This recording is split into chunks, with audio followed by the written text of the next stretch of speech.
나는 전능하신 아버지 하나님, 천지의 창조주를 믿습니다. 나는 그의 유일하신 아들, 우리 주 예수 그리스도를 믿습니다. 그는 성령으로 잉태되어 동정녀 마리아에게서 나시고 본디오 빌라도에게 고난을 받아 십자가에 못 박혀 죽으시고 장사된 지 사흘 만에 죽은 자 가운데서 다시 살아나셨으며 하늘에 오르시어 전능하신 아버지 하나님 우편에 앉아 계시다가 거기로부터 살아있는 자와 죽은 자를 심판하러 오십니다. 나는 성령을 믿으며 거룩한 공교회와 성도의 교제와 죄를 용서받는 것과 몸의 부활과 영생을 믿습니다. 아멘.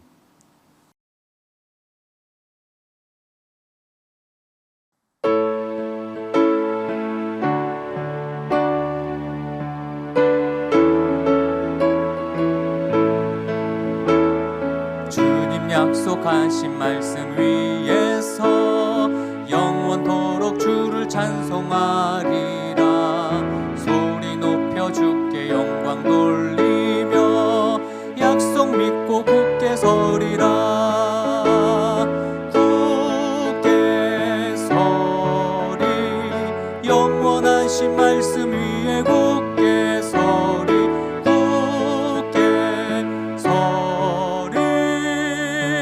그 말씀 위에 굳게 서리라. 주님 약속하신 말씀 위에서 세상 염려 내게 엄습할 때에 용감하게 힘써 싸워 이기며 약속 믿고 굳게 서리라. 굳게 서리 영원하신 말씀 위에 굳게 서리.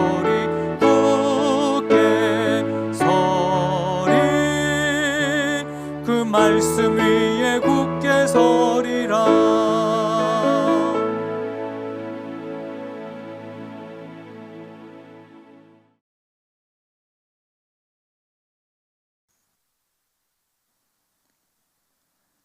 형제들아, 신령한 것에 대하여 나는 너희가 알지 못하기를 원하지 아니하노니 너희도 알거니와 너희가 이방인으로 있을 때에 말 못하는 우상에게로 끄는 그대로 끌려갔느니라.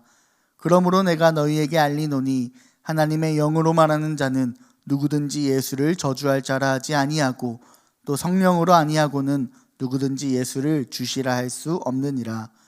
은사는 여러 가지나 성령은 같고 직분은 여러 가지나 주는 같으며 또 사역은 여러 가지나 모든 것을 모든 사람 가운데서 이루시는 하나님은 같으니 각 사람에게 성령을 나타내심은 유익하게 하려 하심이라. 어떤 사람에게는 성령으로 말미암아 지혜의 말씀을, 어떤 사람에게는 같은 성령을 따라 지식의 말씀을, 다른 사람에게는 같은 성령으로 믿음을, 어떤 사람에게는 한 성령으로 병 고치는 은사를, 어떤 사람에게는 능력 행함을, 어떤 사람에게는 예언함을, 어떤 사람에게는 영들 분별함을, 다른 사람에게는 각종 방언 말함을, 어떤 사람에게는 방언들 통역함을 주시나니 이 모든 일은 같은 한 성령이 행하사 그의 뜻대로 각 사람에게 나누어 주시는 것이니라. 아멘. 하나님의 은혜와 하나님의 평화가 이 시간 함께 모인 해군 해병대 모든 성도 여러분들과 함께 하기를 바랍니다. 사도행전에 나타난 초기 교회의 모습은 참으로 역동적입니다. 복음서에서는 도무지 예수께 공감하지 못하던 제자들은 예수의 부당한 죽음과 또 다시 사심을 경험하고는 완벽하게 각성하였고 성령이 그들 가운데 함께 하셨습니다. 성도들은 함께 지내면서 모든 것을 공동으로 소유하였습니다. 또 성전에 열심히 모이고 집집마다 돌아가면서 음식을 나누어 먹고 예수 그리스도를 기억하고 기념하였습니다. 공동체에는 노예와 주인 모두가 존엄했으며 또 여자와 남자가 이방인과 유대인이 따로 있지 않고 평등하게 하나였습니다. 사도행전은 초기 교회 교인들이 모든 사람들에게 호감을 샀다라고 이야기합니다. 이 짧은 한마디가 그들의 삶이 얼마나 매력적이었는지를 단적으로 보여줍니다. 그들은 만나면 기분 좋은 사람들이었던 겁니다. 그리고 그 결과 그리스도교 공동체에는 들불처럼 제국 전역으로 퍼져나갔습니다. 그들은 세상 풍조에 흔들리거나 이리저리 밀려다니기도 했지만 사도들은 끊임없는 애정과 또 관심으로 그들을 지도했고 또 교인들은 서로를 독려하며 공동체를 지켜나갔습니다. 혼자서는 당연히 이 목표에 이를 수 없었을 것입니다. 언젠가 청년들과 모닥불을 앞에 놓고 모여 앉은 적이 있었어요. 한 청년이 제게 심각하게 자기 고민을 털어놓았습니다. 부정적인 모습을 많이 보이는 제도교회에 꼭 출석할 필요가 있냐는 거였어요. 코로나 기간에 혼자 예배를 드려보니 나쁘지 않다고요. 사람들끼리 얽혀서 좋지 못한 결과물을 만들어낼 바에야 그냥 혼자 잘 믿으면 되는 거 아니냐고 하더군요. 저는 아무 말 하지 않았습니다. 그의 말이 일면 틀린 것이 하나도 없었기 때문이었어요. 다만 저는 좀 생각을 하다가 모닥불 속에서 타오르고 있던 장작개비 하나를 꺼내서 가만히 그 옆에 던져놓았습니다. 얼마 후 그 장작개비는 불꽃이 사그러들어 연기만 토해내게 되었죠. 그리고 이게 우리가 함께 있어야 하는 이유라고 저는 그 친구에게 이야기했더랬습니다. 모닥불은 홀로 타오를 수 없는 법이니까요. 교회는 성령의 임재를 전제로 하는 공동체입니다.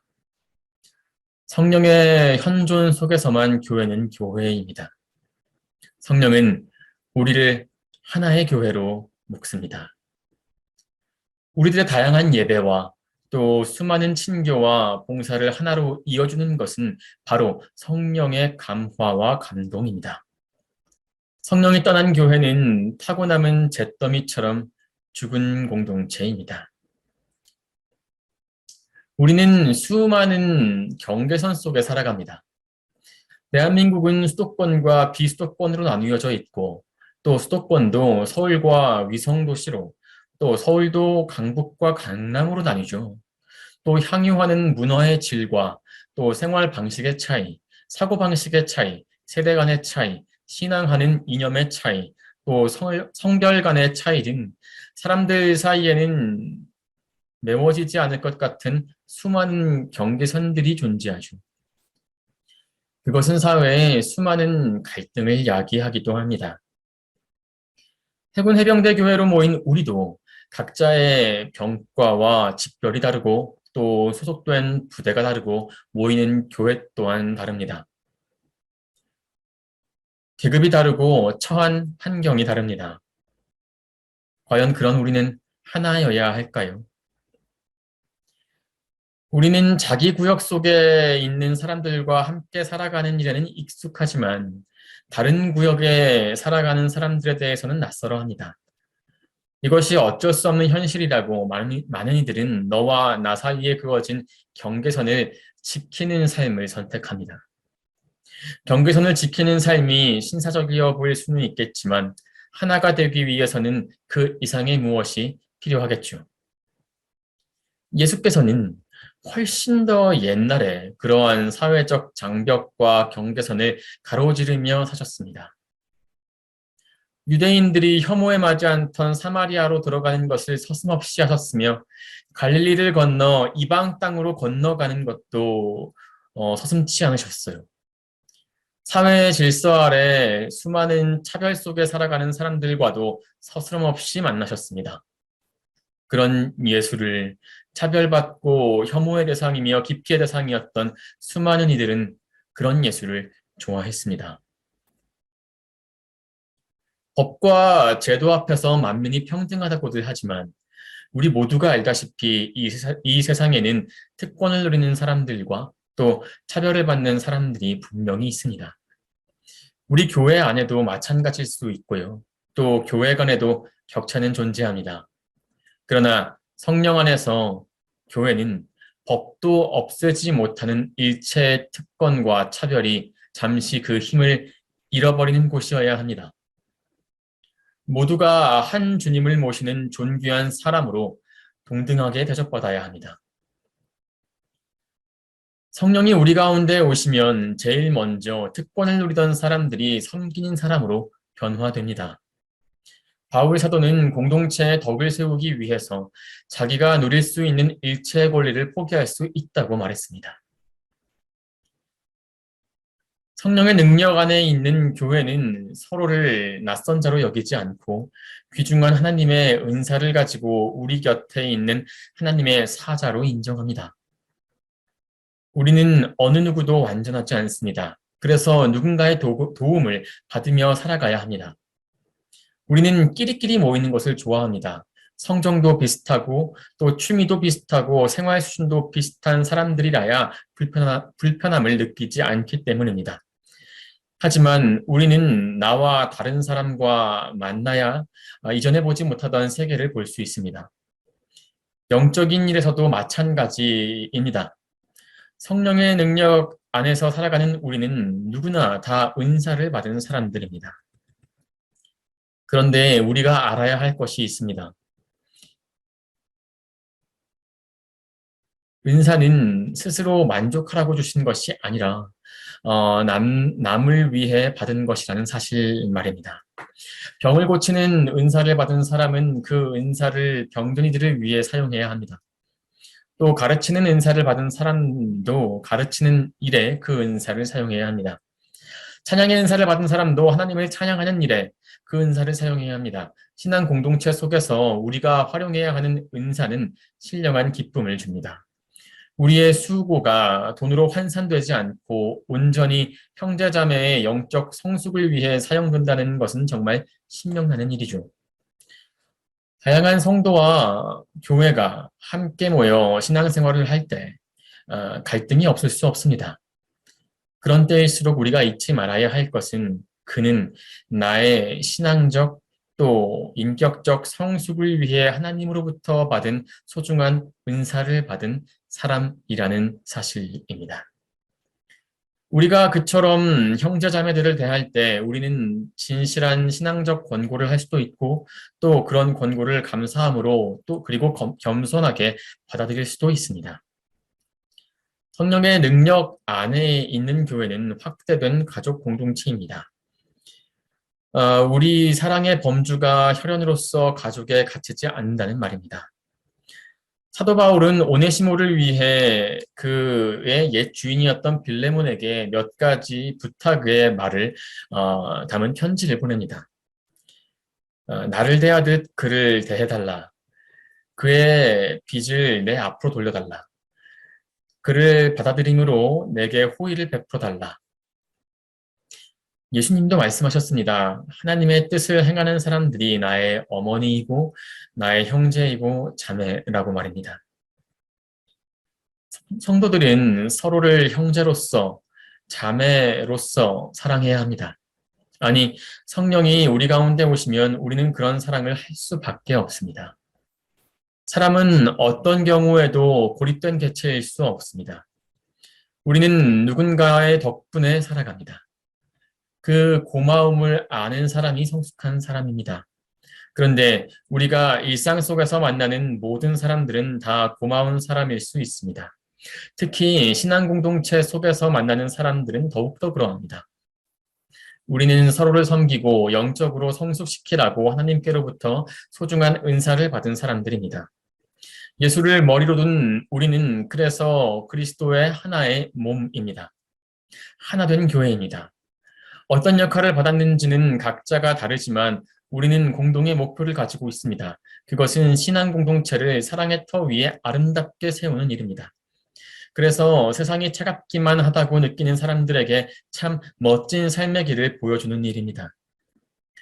하나된 해군 해병대 교회 여러분, 우리는 병과도 다르고 소속된 부대도 다르고 모이는 교회도 다르지만 우리는 하나의 거룩한 일을 위해 부름받았습니다. 우리 모두 이 멋진 꿈을 함께 공유하면서 각자에게 주신 은사를 서로를 섬기는 일에 소중하게 사용할 수 있기를 기원합니다. 함께 기도하시겠습니다. 참 좋으신 주님, 이 아침 지역도, 출신도, 계급도 다른 우리가 한 분이신 당신 앞에 섰습니다. 주님께서는 이렇게 모인 우리를 당신의 몸으로 부르셨습니다.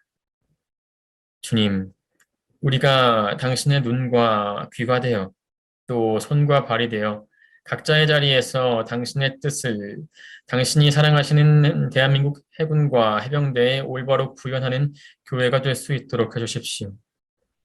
당신이 사랑하시는 해군 해병대의 지체 한 사람 한 사람을 당신의 형상으로 존엄하게 여기며 당신의 사랑을 올바로 드러내는 하나된 교회가 되게 하소서. 언제나 우리를 사랑으로 부르시는 참 좋으신 예수 그리스도의 이름으로 기도드렸습니다. 아멘.